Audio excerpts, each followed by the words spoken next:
Good morning. Welcome to Unitarian Universalist Church West. Welcome on this day of hope and promise, mystery and meaning, a day to celebrate together in religious community. And we began certainly with a wonderful celebration by our music director, Ruben P. Reinen, with that beautiful piece by Bach. Thank you, Ruben. I am the Reverend Suzelle Lynch, and the pronouns I use are she and hers. And I am co-minister of this congregation with the Reverend Denise Cawley.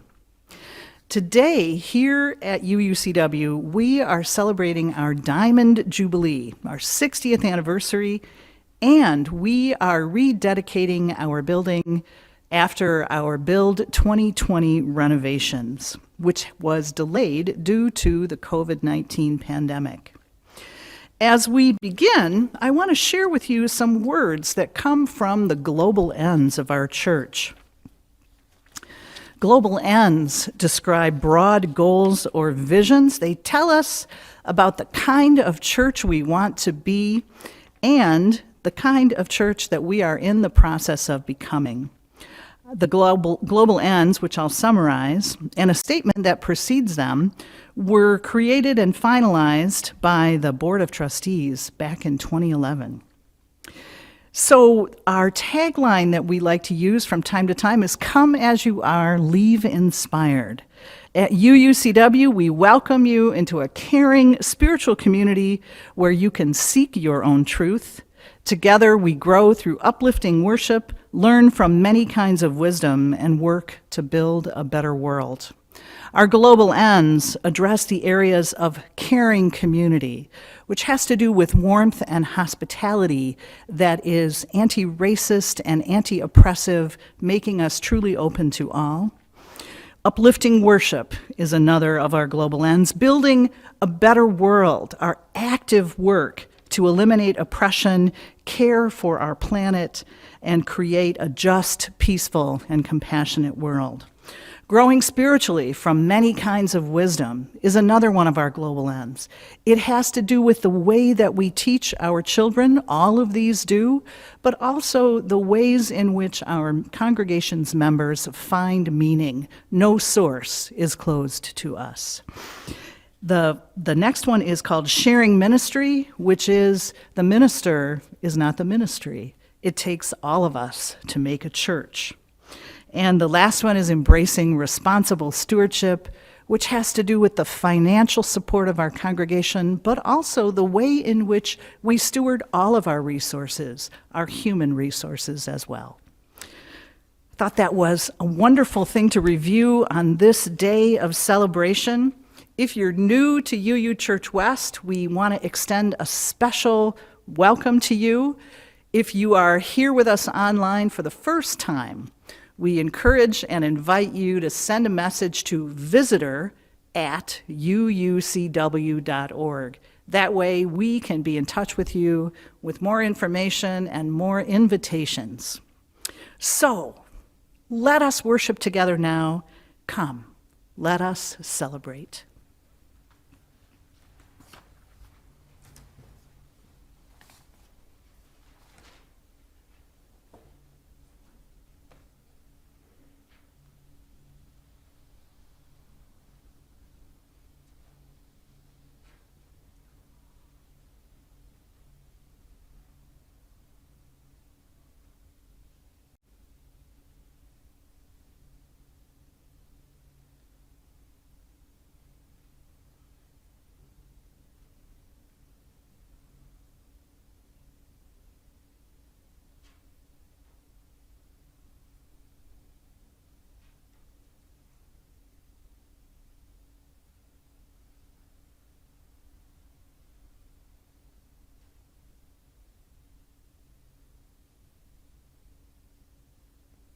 What does it mean to live with intention? It means consciously choosing our words and actions and making reparations for those which cause harm. It means holding awareness of our pain and desires as we attend to the needs of a wounded world. It means upholding the promises we've made to live deeply, love boldly, and make room at the table for hopes that others bring. May the light of this chalice guide us all in living with intention.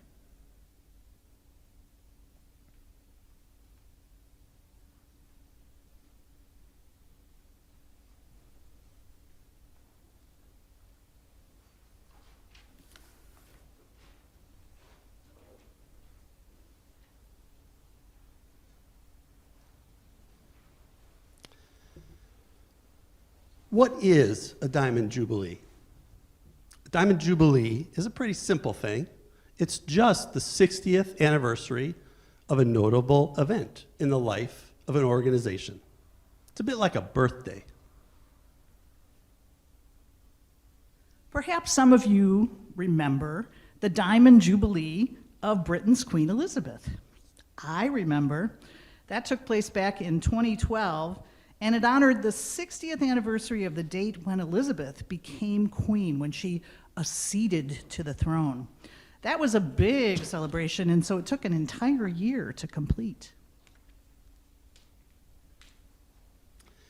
And why was it called a Jubilee? Well, the word Jubilee is related to the word jubilation, which is an expression of great joy. Jubilee has other meanings too. It's also the name for a year of emancipation and restoration provided by ancient Hebrew law to be kept every 50 years. During a Jubilee year, those who are in slavery are to be freed, and the land is allowed to rest instead of being cultivated. We'll hear more about this kind of Jubilee a little bit later. Today, we are celebrating the 60th anniversary of the time when this congregation officially became a member congregation of the Unitarian Universalist Association. That date was January 2nd, 1962. 1962, that was quite a year. John F. Kennedy was president. Astronaut John Glenn became the first American to orbit the Earth. The Supreme Court ruled that mandatory prayer in public schools is unconstitutional.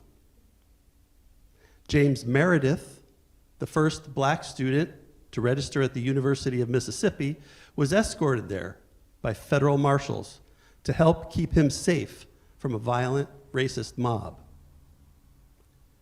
1962 was the year Nelson Mandela was arrested by the South African government and charged with incitement to rebellion. It was the year Marilyn Monroe died, and the year that the Taco Bell fast food restaurant chain was founded. And here, on the far eastern edge of Brookfield, in the liminal space where Milwaukee County and Waukesha County meet, at the crossroads of Wauwatosa, Brookfield, and Elm Grove, UUCW, Unitarian Universalist Church West, was established. Wow, right? With today's service, we are marking that 60th anniversary and celebrating the success of our recent renovations. Renovations that were on the cusp of being final in March 2020 when the COVID-19 pandemic forced us to close this beautifully renovated building to all in-person services and meetings. We were talking before the service, it seems like so long ago, and it seems like yesterday. We never dreamed that the pandemic would stretch on so long and that we'd be in the same situation today with our building closed to everything at the moment except these worship service leadership teams. But even though the building is temporarily closed, our hearts are open and we are here to celebrate this wonderful congregation and bless its four walls as a way to honor our founding, our history, dedicate this renovated building, bless our energy for equity and justice, and rededicate ourselves to the future of this congregation. In keeping with our January theme, today we note the ways that this amazing congregation has lived with intention in the past, lives with intention today, and shall continue to do so as we move into what comes next. We begin with a blessing from the East and how UUCW was founded.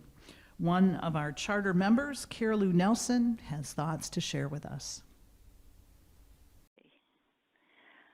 Well, good morning to you all. What a pleasure it is to remember our church and its beginnings. I'll tell you, when I joined this church in 1961, we had no building, no budget, and not even a minister. But we did have a chalice. The group had been meeting for 2 years in Wauwatosa in rented space. We were then the West Side branch of the First Unitarian Society of Milwaukee. The downtown First Church, as we called it, had a century-old history in Milwaukee by the time they decided to foster the growth of liberal religion in the conservative western suburbs. As a part of my past work on the UUCW Archiving Committee, I did chuckle to read in the First Church board minutes that there was considerable discussion and conversation about that move. How Unitarian? We don't do anything without discussion, right? I decided to try this congregation after friends John and Yvonne Peterson told me that it was an interesting Sunday morning experience. And it was. After a lay-led service opening with a reading and the chalice, we would silently sit and stare at a blank wall and listen to the sermon from First Church as it was piped into the room via a telephone line hooked up to speakers. Now, this was high technology in 1960. The fine words of Reverend John Cyrus of First Church truly held our interest, and we were so grateful for his leadership. We called him the father of our church.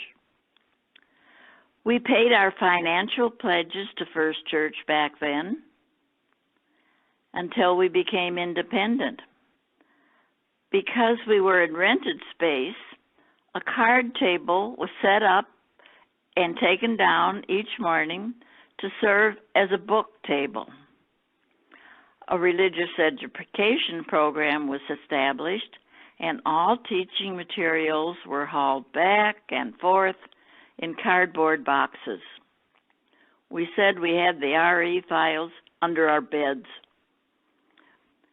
When our RE outgrew the space, the middle and high school children were driven from the rental space to members' homes for classes, and then volunteers returned them to their parents at the morning's end after coffee hour.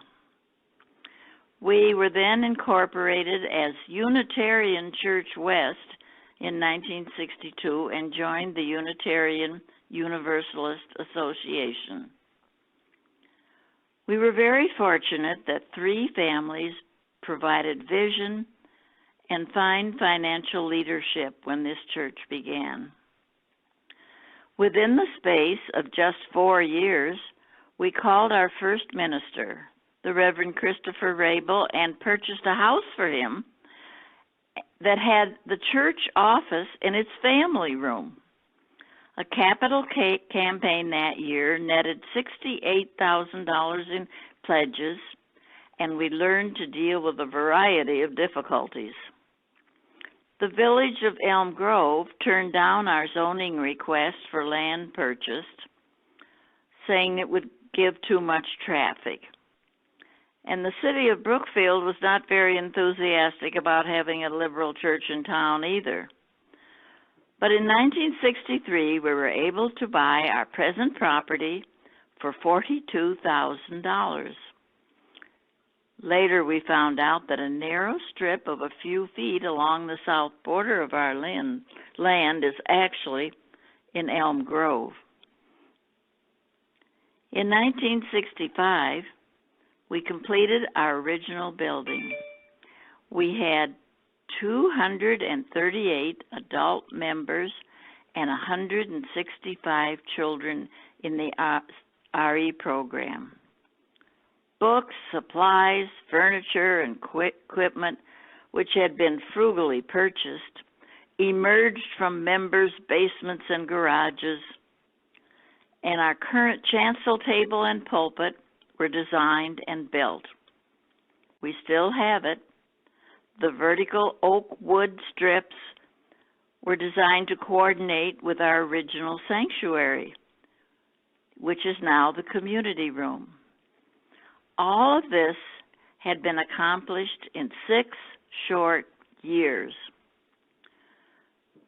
When I think back on those days, I remember how happy and hopeful we were with all that growth. I continue that hope now as we look to the future.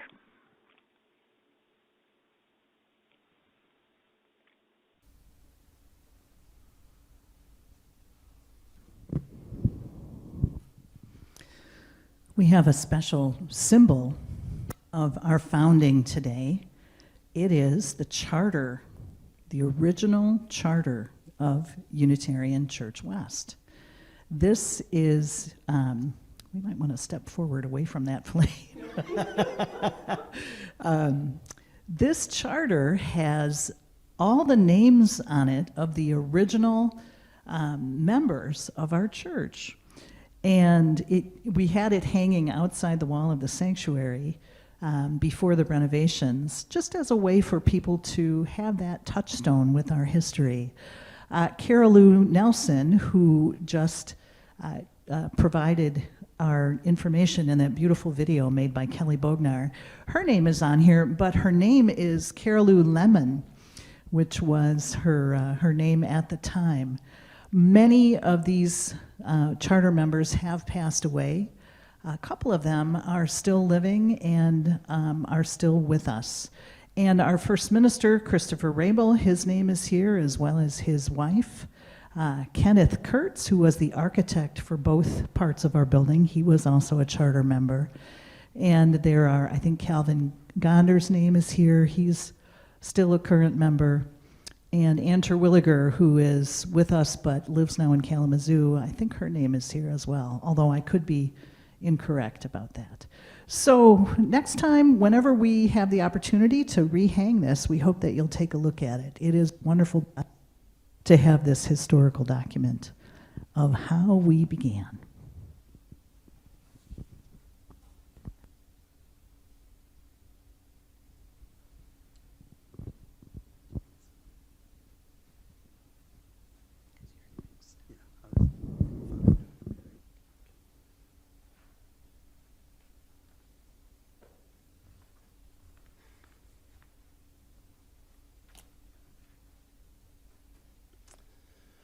Our service today honors our Diamond Jubilee and Build 2020 renovations with symbols like our charter and blessings for each of the four walls of our sanctuary and its center. The first blessing is for our founding, and I invite you to repeat each line of this blessing after me. Our founding was a time of energy and growth. Our founding was a time of energy and growth. Today, we bless UUCW. Today, we bless UUCW. With the same spirit of energy and growth, with the same spirit of energy and growth, shown by our charter members. May that spirit strengthen and sustain us. May that spirit strengthen and sustain us for the next 60 years. For the next 60 years.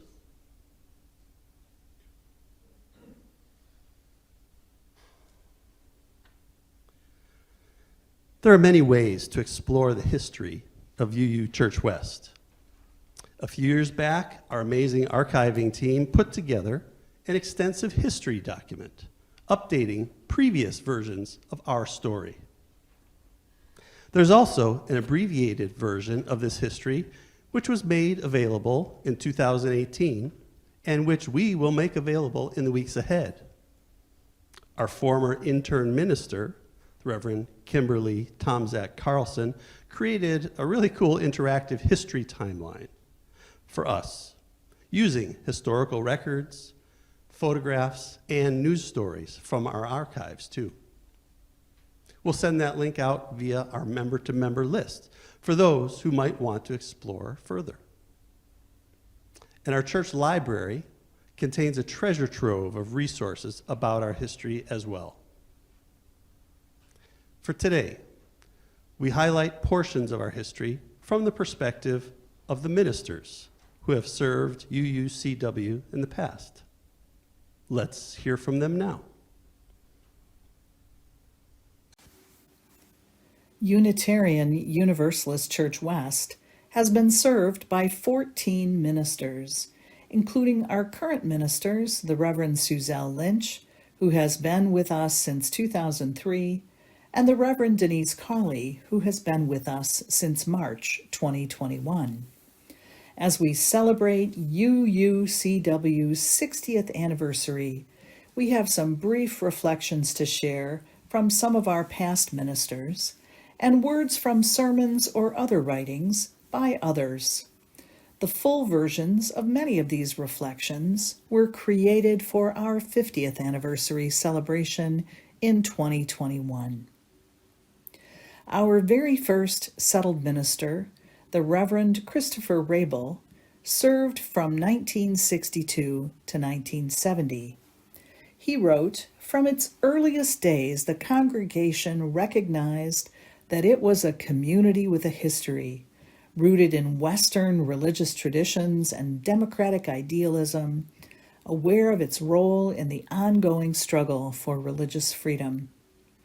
The location we found for our church building was the center of a compass. Unitarian Church West in Brookfield East on the south side of North Avenue. The size of our lot signified that we expected to build a complete church with space for worship, meetings, education, parking, gardens, and future growth. We signaled to ourselves and the wider community that we were here to stay. Breaking ground for our building was glorious.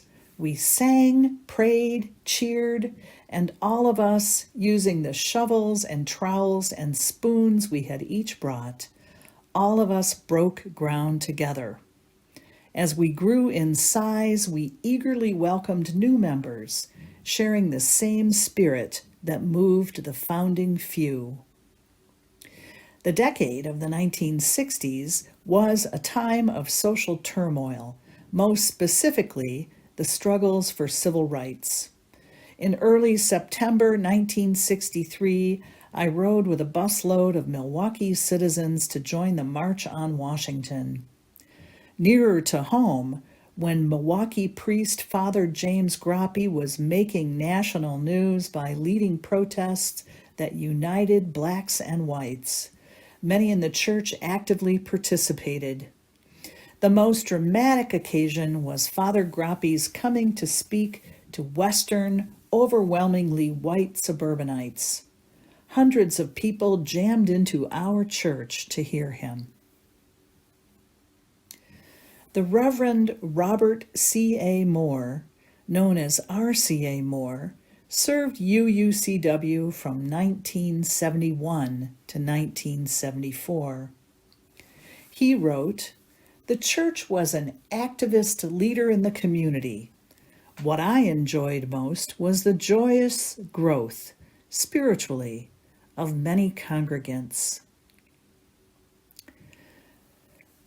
Our very first interim minister from 1974 to 1976 was the Reverend William Jenkins. His work among us was a ministry of reconciliation and healing.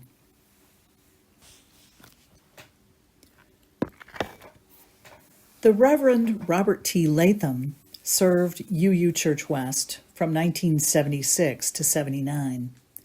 Reverend Latham wrote, "When I arrived, the congregation had been sitting on the floor during the worship service with the freedom to get up, walk to the kitchen, take out a can of beer, and return to the worship experience.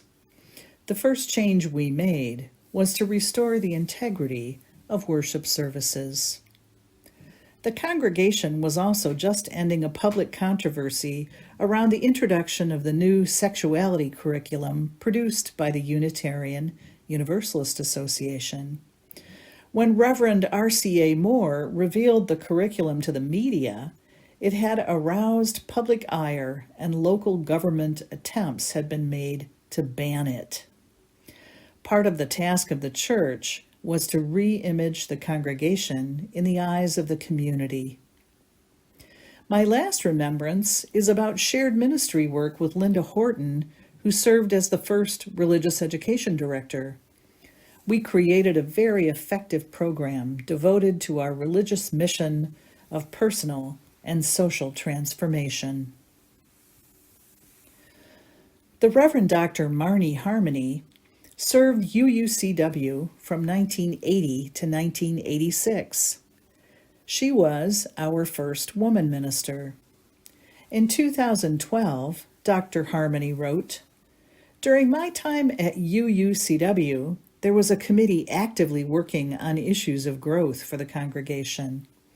We also started a program coordinating council. In the early 1980s, women ministers were still a novelty.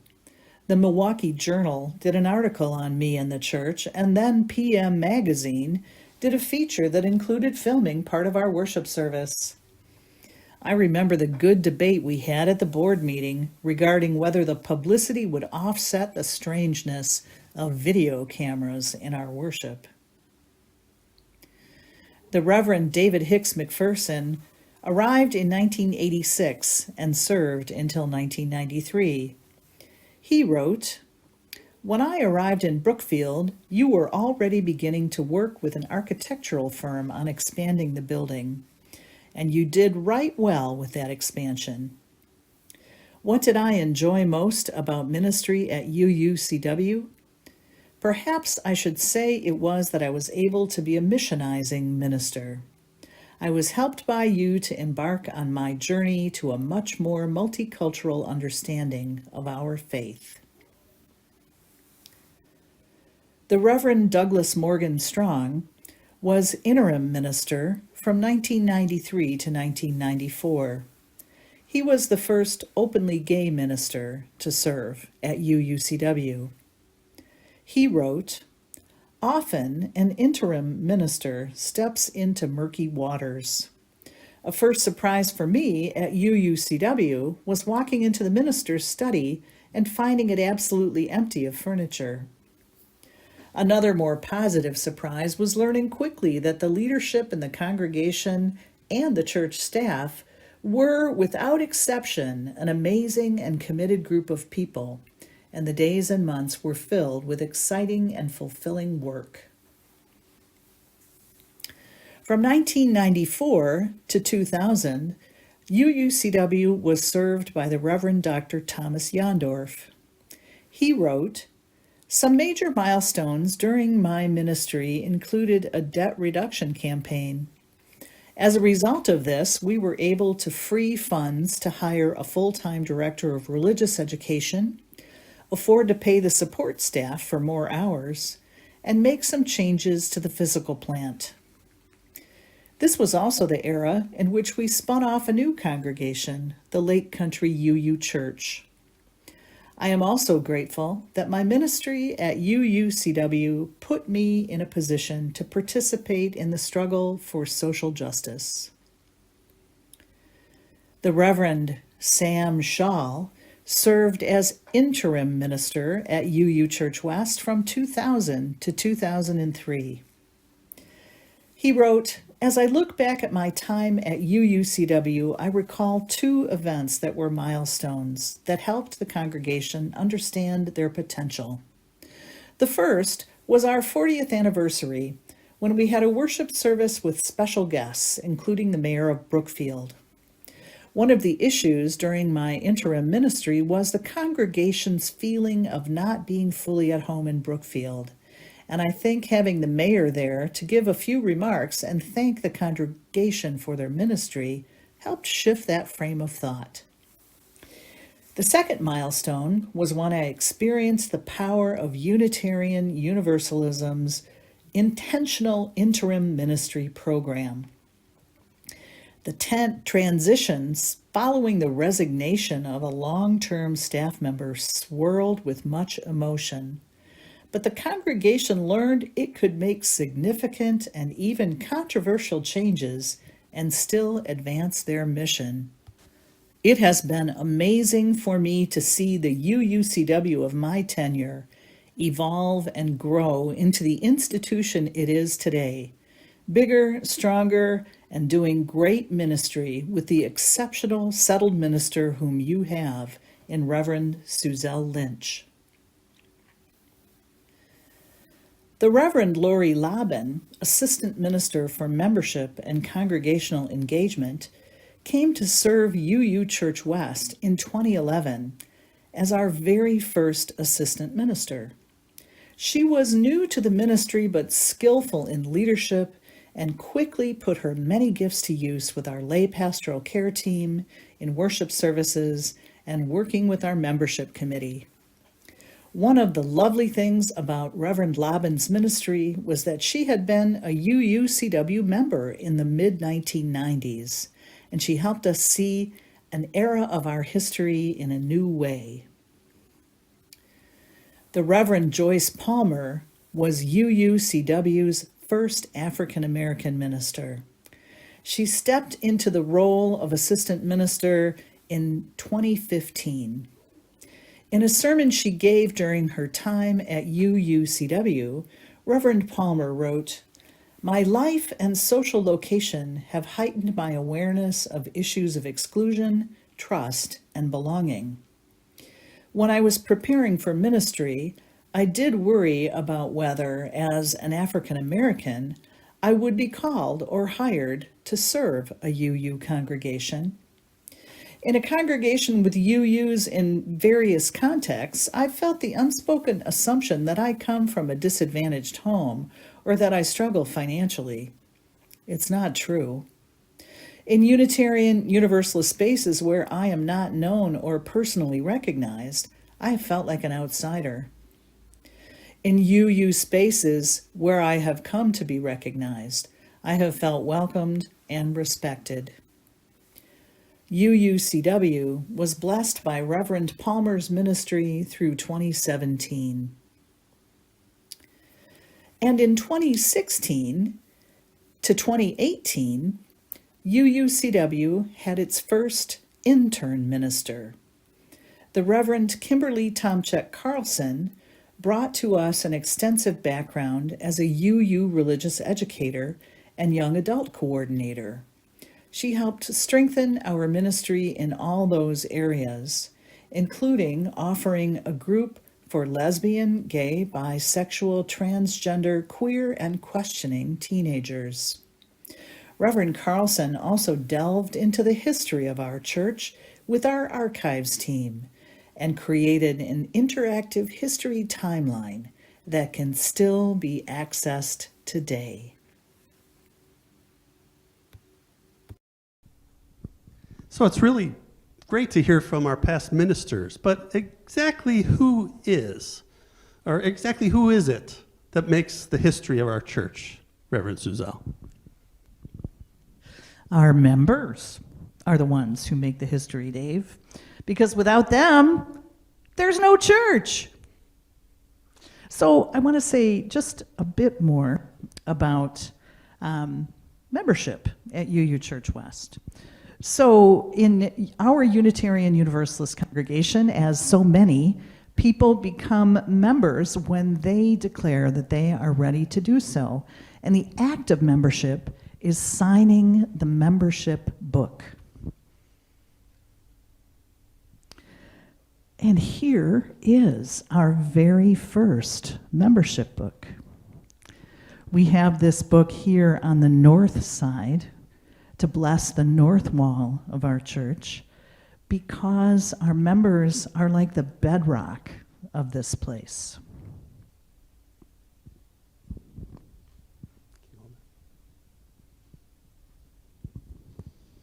Yes, our members are our church.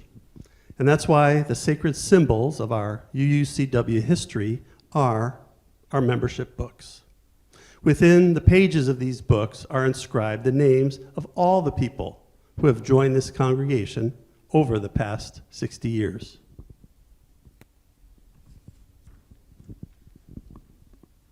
So we don't often get out this historic membership book because we have a second one that was created when this book got filled up.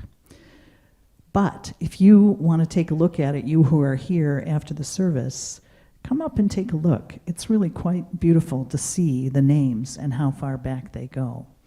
And then in the upcoming weeks and months, I know that we will be offering an opportunity for new folks to join the church and sign the new membership book as well.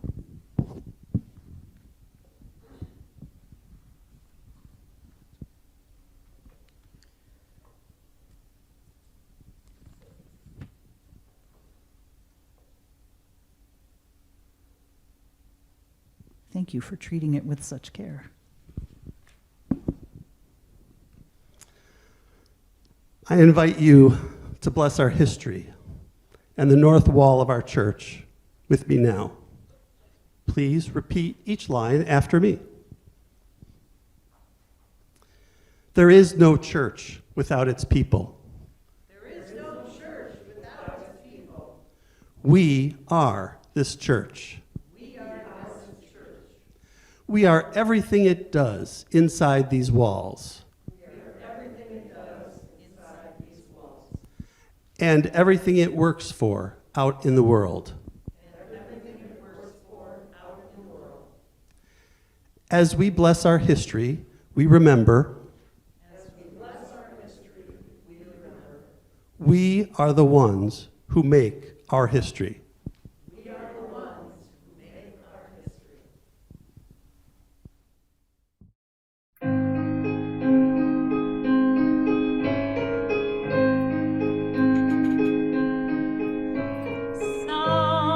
Someday, when we are wiser, when the world's older, when we have learned,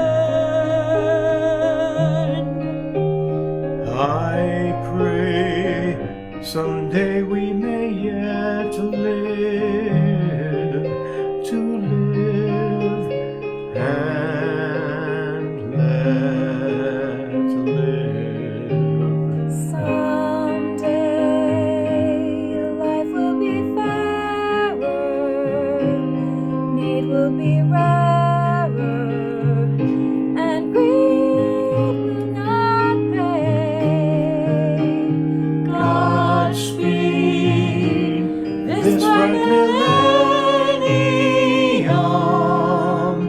on its way.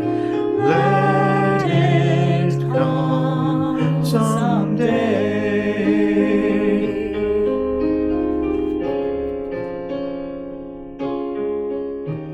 Someday our fight will be won then. We'll stand in the sun then, that bright afternoon.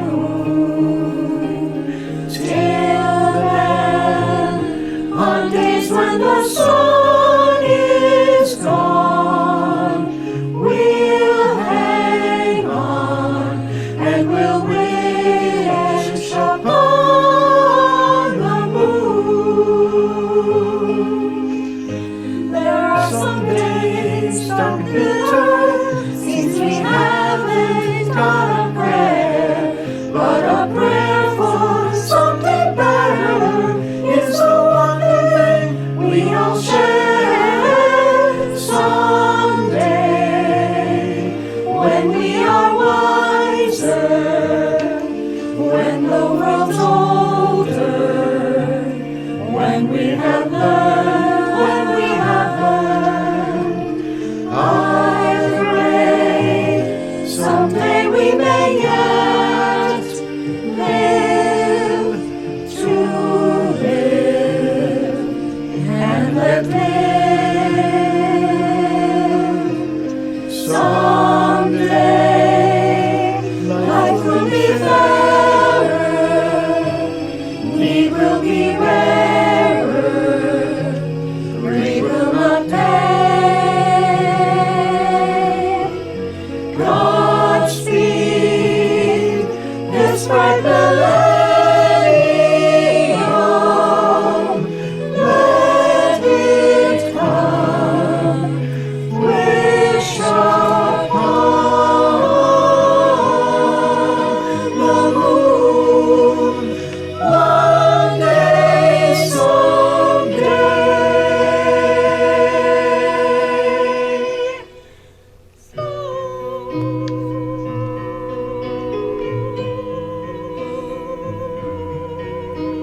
One day someday soon.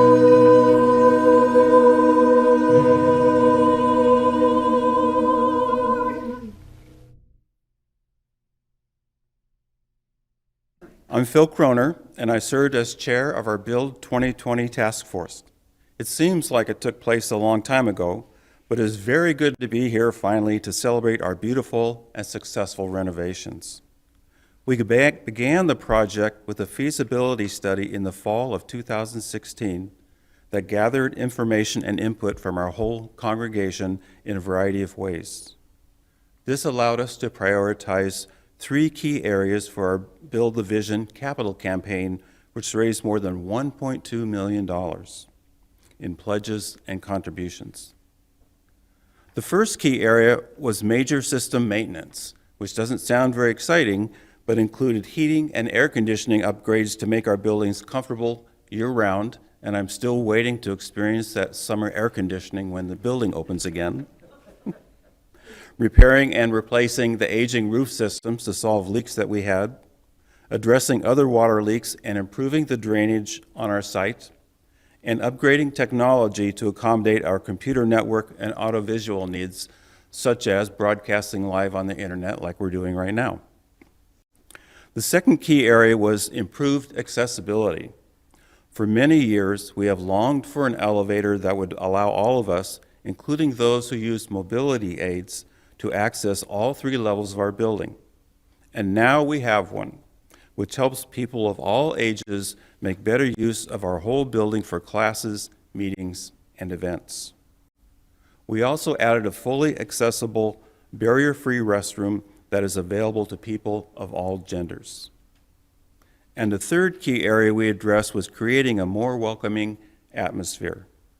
We added beautiful carpeting, ceiling tiles, and wall colors throughout the main and upper levels to freshen and transform our spaces. Energy-efficient lighting was installed on the main and upper levels, and our community room was open to the foyer to create a generous, welcoming space, and the entry into the sanctuary was broadened to improve the circulation of people into the sanctuary on Sundays and during big events. Construction on our project occurred during the summer and fall of 2019. As Build 2020 concluded just before the COVID-19 pandemic set in, we have been waiting a long time to celebrate this successful project and rededicate our wonderful church home. But before we do that, let's watch a video showing some images from that time, which Kelly Bognar, our publications coordinator, put together for us.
Thank you, Kelly. That was pretty amazing. At this point, I was supposed to insert my favorite memory of the renovation, but if any of you have done a renovation, you know that there is no favorite memory, and I now kind of have a headache after watching all of that. But I do have to say that my favorite memory was at the end when we did the final walkthrough, and we got to see all the plans on paper finally come to life. My other favorite memory was working with the team members on Build 2020 Task Force that helped get all this done. I think they did the majority of the work, and the people that worked with this on me did an amazing job, and it would have been completed without them. And the team included Kathy Bradshaw, Mike Brown, Pat Kashmerick, Leslie Peterson, Amleth Sophie, Dennis Wanless, Rob Zimmerman, Reverend Suzelle Lynch, and Vicki Banville, our church administrator. And I would just like to add a very special thank you to Vicki Banville, who served as the contact and coordinator for much of the construction. You really have no idea how much work was involved in both managing the day-to-day construction of the remodeling while keeping the church as functional as possible. I kind of liken it to remodeling your kitchen while cooking for your family at the same time. It's not an easy job. So thank you, Vicki. Your work helped make the project go as smoothly as possible.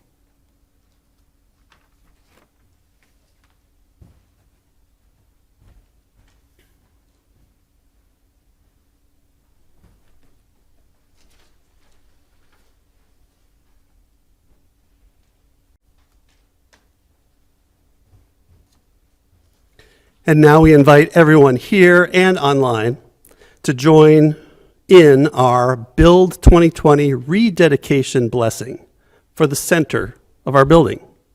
After each section of the blessing that we read, I'd like you to say aloud, please, the congregational response. It's printed in the order of service and goes like this. We bless our spiritual home and rededicate it to the work of our Unitarian Universalist faith. Please say that with me now. We bless this spiritual home and rededicate it to the work of our Unitarian Universalist faith. Thank you. So let us begin our rededication blessing now. Again, please repeat with the response after we read a stanza. May our newly renovated building be a dwelling place for courage, integrity, and love. We bless this spiritual home and rededicate it to the work of our Unitarian Universalist faith. May our spiritual home be a place that nurtures and sustains human kinship, offering shelter and comfort, and creating bonds of affection and care. We bless this home rededicate it to the work of our Unitarian Universalist faith. May this be a place of open-hearted hospitality, where the lives and stories of people from the margins are centered, and where the lives of all our people are transformed. We bless this spiritual home and rededicate it to the work of our Unitarian Universalist faith.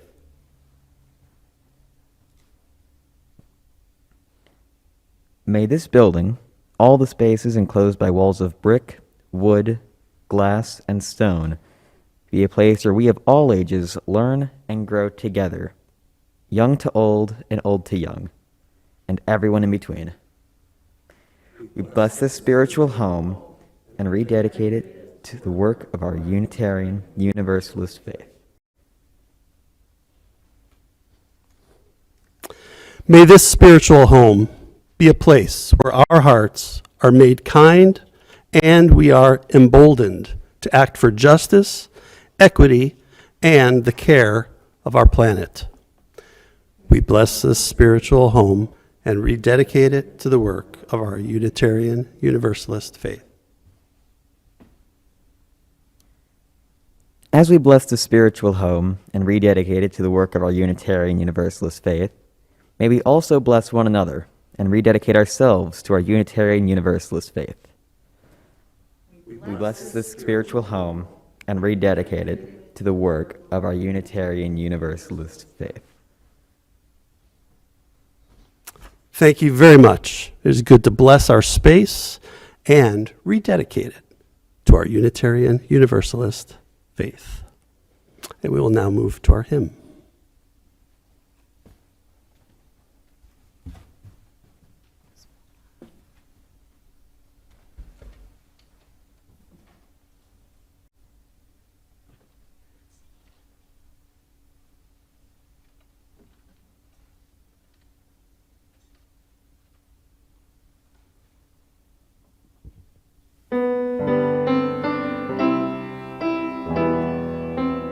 Come along with me.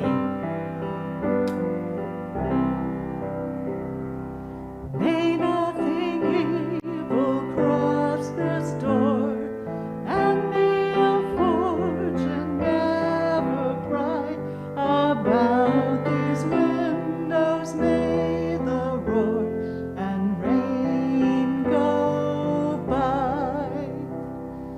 By faith made strong, the rafters will withstand the battering of the storm.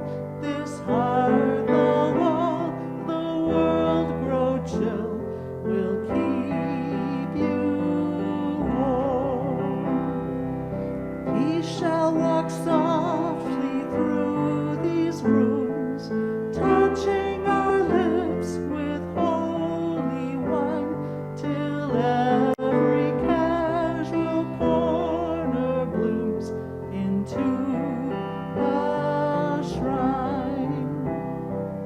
With laughter drown the raucous shout, and though these sheltering walls are thin, may they be strong to keep hate out and hold love in.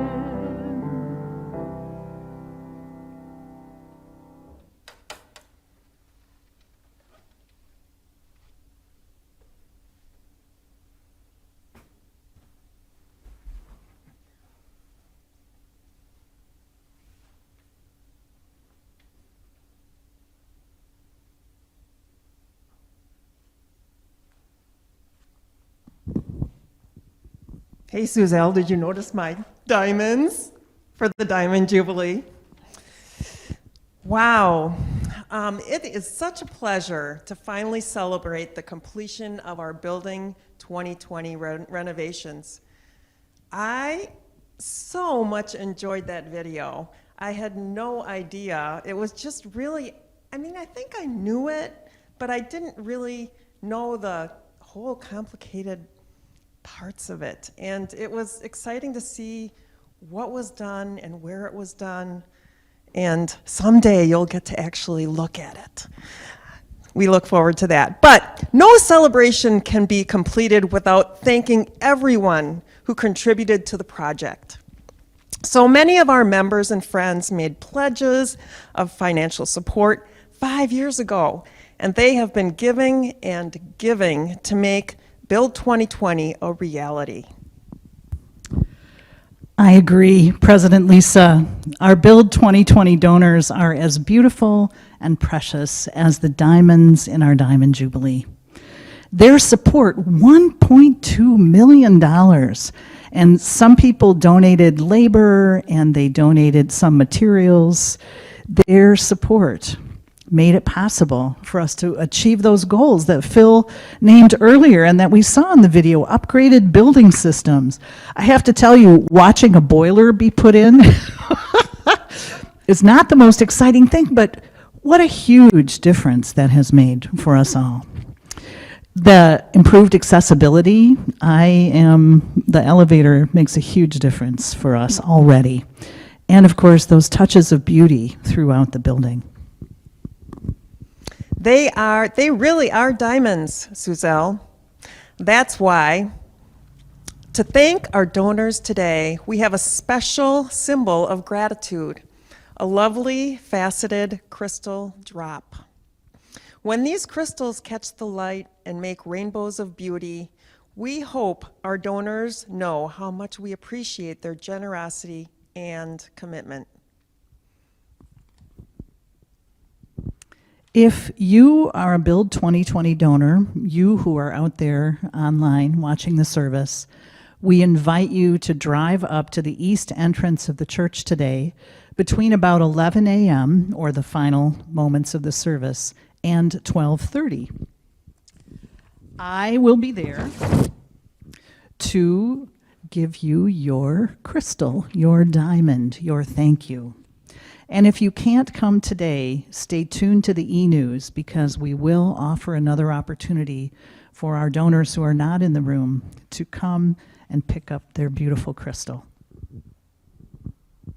But right now, we know that there are Build 2020 donors on today's worship leadership team right here in the room.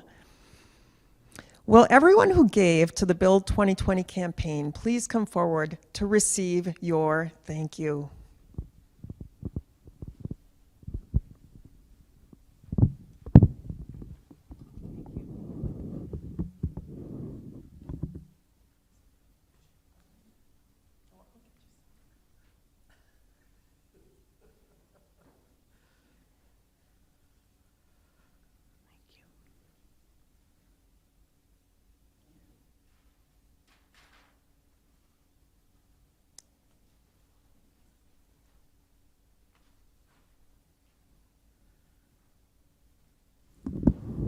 So, Lisa, I know I get to give one to you. You like purple or pink? Purple. Well, it matches your beautiful thing. Thank you. And Suzelle, I am blessed being able to thank you. I will cherish this crystal as a reminder of my giving to support this project. It was a pleasure. Once again, we are so grateful for everyone who contributed to Build 2020. Thank you so much.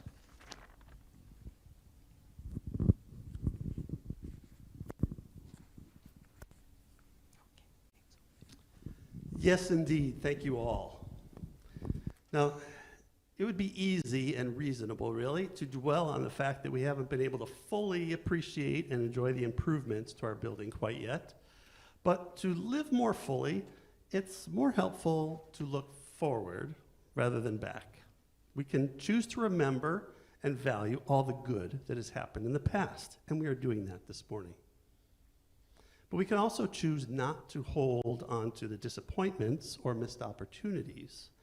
We can instead choose to trust the goodness still to come, to see the beauty in our world, and to share what we have with those in need.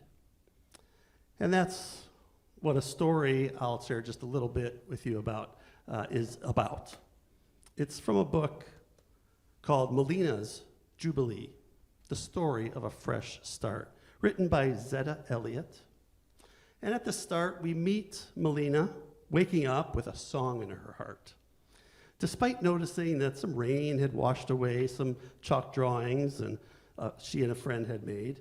And we hear from Melina after she gets up,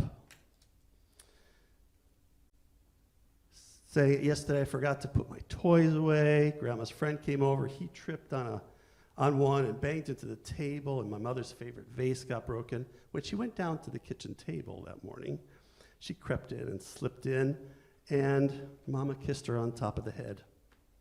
Does this mean you aren't mad at me anymore? She said. Oh, I never let the sun go down on my anger, Grandma said. And Mama added, today is a new day, Melina, and that means you've got a fresh start. After helping with the dishes, Melina heads outside to meet her friend, passes her big brother who's busy watching TV, and she remembers how he whacked her with his tennis racket and sees her chance now to whump him upside his head with a sofa cushion. But then she remembers that this is her fresh start day and how hard her brother hits back. So she leaves him be.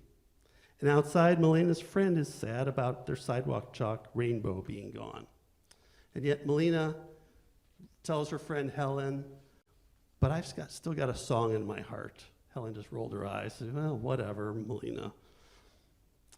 And after lunch, Grandma gives Melina some money for the ice cream truck they hear down the street.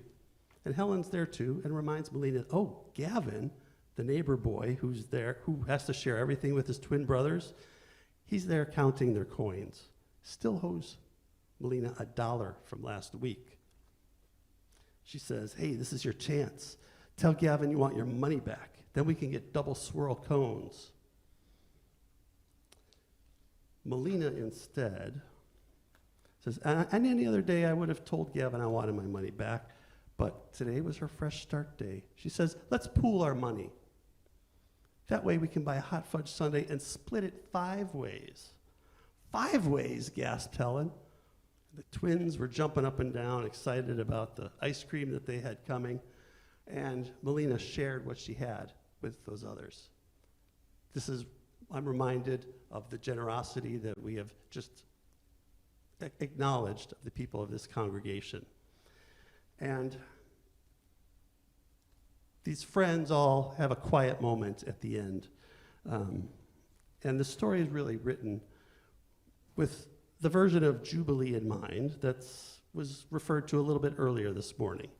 A little different than the 60th anniversary. As explained before, Jubilee was a time every 50 years where slaves were to be freed, debts forgiven, and families reunited.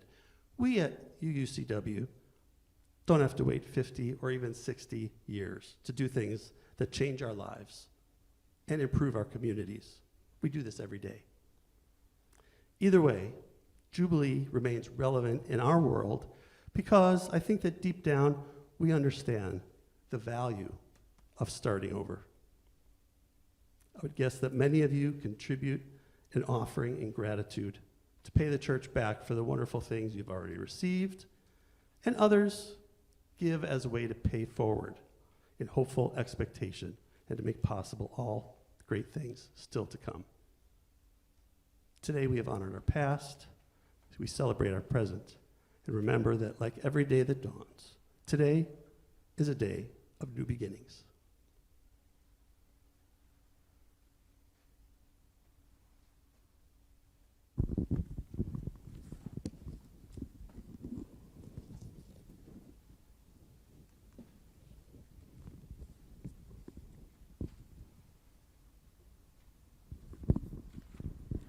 Our Split the Plate program helps us reach out to our community with generosity. Each month, we give half of all undesignated offering funds to a nonprofit organization that helps us live our Unitarian Universalist values beyond the 4 walls of the church. For this month of January, we have a special Split the Plate partner. It is the Islamic Society of Milwaukee, which is supporting 400 Afghan refugees who arrived at Fort McCoy last year and have been resettled in Milwaukee. These Afghan adults and children arrived with very little, sometimes just the clothes on their backs, and their needs are great. The funds that we give through Split the Plate will be used to purchase winter coats, boots, and other items that these folks need to make it through our Wisconsin winter. Can you imagine going through this winter without a coat? To support the Islamic Society of Milwaukee, to support their support of the refugees today or any time this month, you can go to our website, uucw.org, and find the Donate tab across the top of the page. Select Split the Plate when you get the drop-down menu, or you can text or mail your donation today using the information that's right here on the screen. We thank you for your generosity.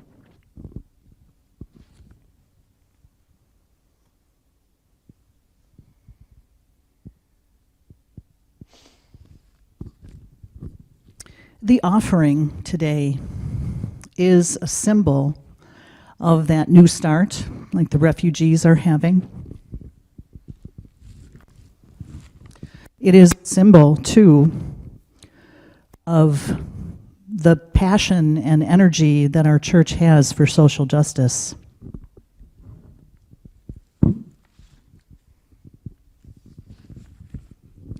With these offerings, most of which are being made virtually today or by mail, we bless the South wall of our church. We bless that south wall, south, that direction of passion and energy. Our energy for justice, our energy in support of equity, anti-racism, and anti-oppression. So as I read the words for dedicating the offering, I hope that they will reach your heart. We dedicate these freely given gifts to our congregation's energy for equity and justice. May they always remind us to practice compassion, build honest, caring relationships across all lines of difference, and grow in spirit.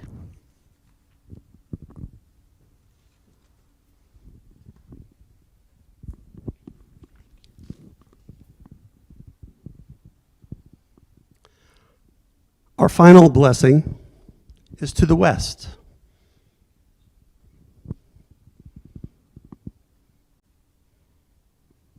The direction of the future. At our founding, the Unitarians of First Society of Milwaukee looked west and saw power and potential. Today, our beloved congregation is on the brink of even more change.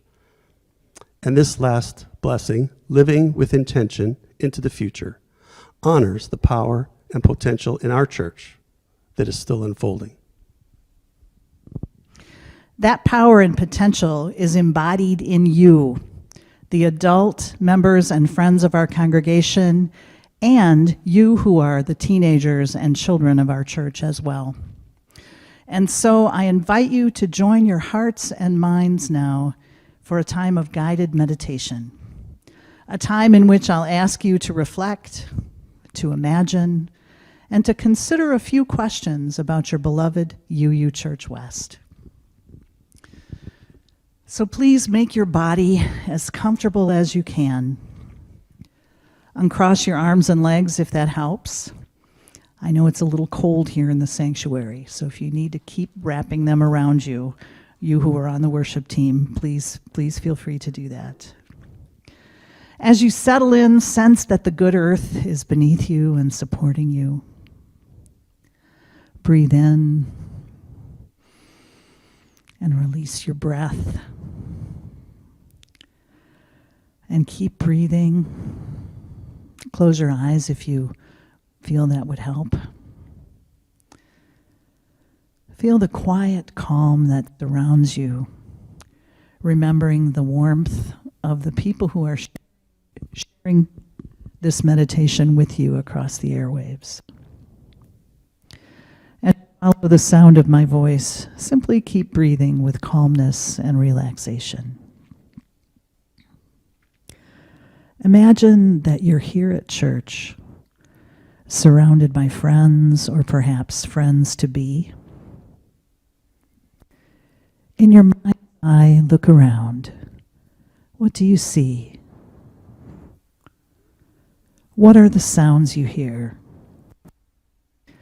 How does it feel to be here at church?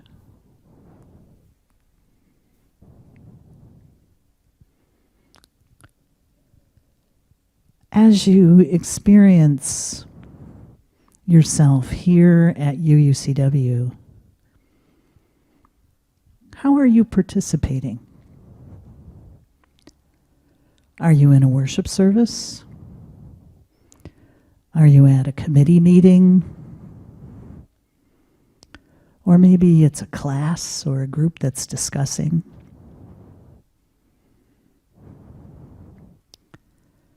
As you enjoy your time here, you're thinking about the future now. What will happen in the future? Lots of changes are coming. As you think about that future, what do you notice about your intentions? How do you plan to participate at UU Church West as the future unfolds? Is there something here you've been thinking about trying? Maybe a group or a team, a class, Perhaps you've been wondering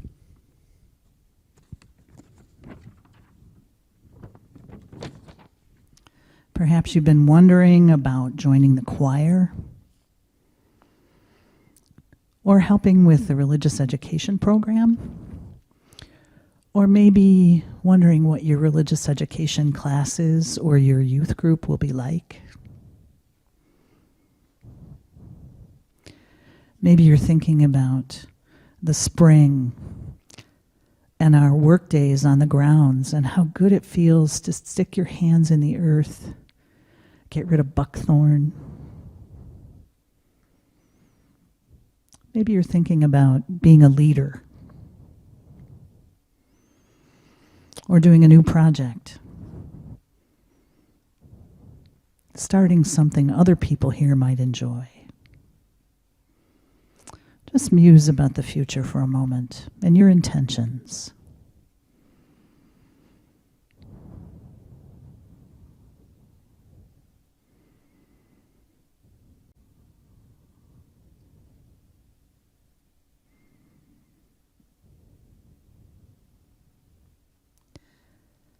In every moment, the future is unfolding. The future of our community unfolds from you, from your ideas, your dreams, your thoughts, your intentions. This meditation is a blessing for the West, the future, but you are the blessing upon which this congregation depends. And now, as you continue to breathe quietly, easily, bring your focus back to where you are right now, whether you're at home in your living room or here in the sanctuary. Quietly and gently hold on to your dreams, your visions, your intentions for our UUCW community. Hold on to your dreams as we return to this moment. Shalom, blessed be, Ashe, and Amen.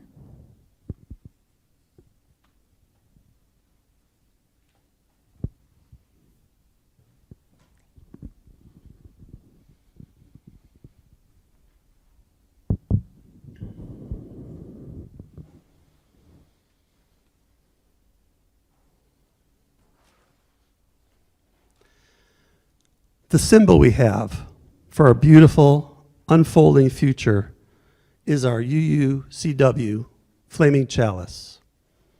And now, as we move toward the end of our service, I invite Liam Wagner of our high school youth group forward to receive this chalice.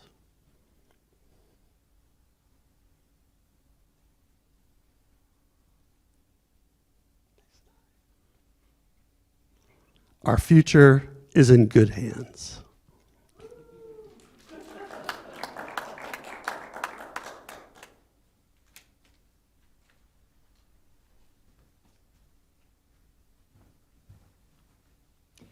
Hi, everybody. Actually, we need you guys to come right up here. We have a few gentle reminders now from Jeannie Baker of our stewardship team, President Lisa, and then I have one as well. Hi, everybody.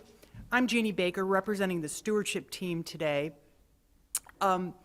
We've been reminded about the importance of our 60th anniversary, but I want to remind everybody that we have 2 Diamond events happening this month.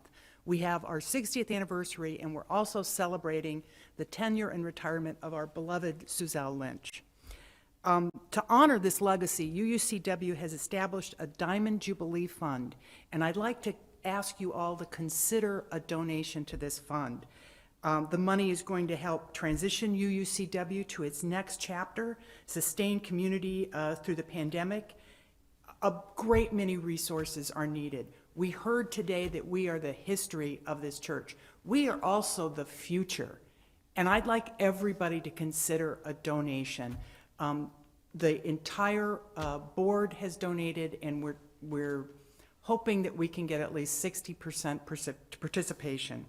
In this way, together, we'll keep UUCW community thriving, knowing that Unitarian Universalism is a life-saving faith needed by so many now and into the future. I hope I can count on you. Thanks. Hi, Lisa Larson again. A message from Lori Bodie, who's the board lead on the Ministerial Transition Task Force. So just kind of a reminder, as we begin to wrap up our 60th anniversary service and celebration, I hope you've also been seeing all the things we're doing to begin dreaming up what could be in the next 60 years. Well, maybe at least the next couple years. As we're in this time of ministerial transition, we need to hear your voice on what's most important to you and UUCW, and what hopes and dreams you have for our future. You can do this by participating in one of the ministerial transition listening sessions. Our first one is today, right after the service. Just register online via Realm. It actually starts at 11:30. These sessions are important as they'll inform the board as to the type of ministry that we need over the next few years. We have 5 sessions scheduled, yet if we need more, we'll schedule more. You can read more about the listening sessions in the e-news and on Realm. Another way that some folks might want to get involved is to consider serving on the Interim Minister Search Committee. This will be a small committee of diverse church members who will work closely with the UUA Transitions Office to represent our needs and seek the best ministry options for UUCW. If you think you might be interested, there's a description of the committee's responsibilities in the timeline in the e-news and on Realm. If you have any questions, please reach out to Lori Bodie. Thank you.